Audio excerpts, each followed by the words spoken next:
এই ব্যাপারে আমি একটু দ্বিমত পোষণ করব, কারণ সিনেমাওয়ালার প্রতিটি কাজেই বরাবরই আমি ব্যাপক সাড়া পাই, আমার ইনবক্স ভরে যায়। এই কাজটির ক্ষেত্রে যে অনেক বেশি যেটা হচ্ছে সেটা সবাই বলছে আপনি এত খারাপ চরিত্র করবেন না, আপনাকে অনেক ভালোবাসি, আপনি এত নির্দয় নিষ্ঠুর হবেন না, আপনি সদয় হন, আপনাকে খুব ভালোবাসি, প্লিজ প্লিজ, এইটা আর কি।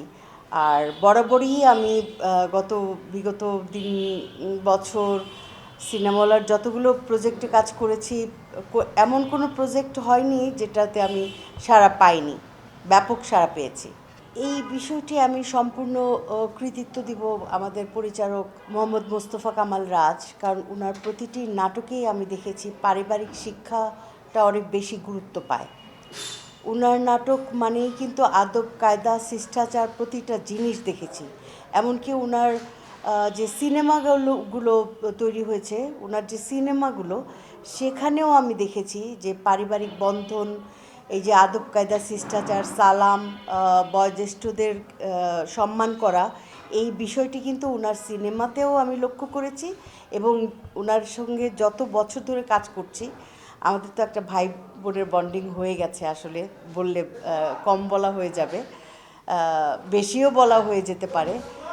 আমি আসলেই দেখেছি যতগুলো ওনার কাজ, যেই কাজে আমি নেই, অন্যান্যরা আছে, সেখানেও দেখেছি যে ওনার পারিবারিক শিষ্টাচার উনি সবার আগে রাখেন ওনার কাজগুলিতে।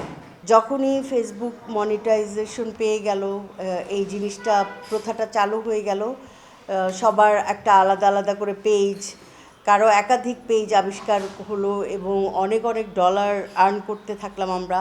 তখন আমরা রিলস আকারে ছেড়ে দিই। এটা আমরা নিজেদের নাটকের মান ক্ষতি করছি, নিজেদের ক্ষতি করছি, কারণ রিলসে যখন দেখে ফেলছে সেট কেমন, আমার পোশাক কেমন, নাটকের কিছু অংশ বিশেষ দেখে ফেলছে রিলসে, তখন আগ্রহটা হারিয়ে ফেলছে পুরো নাটকটা দেখার। এই ব্যাপারে আমাদের মনে হয় আমাদের প্রত্যেক অভিনেতা অভিনেত্রীর সচেতন হতে হবে।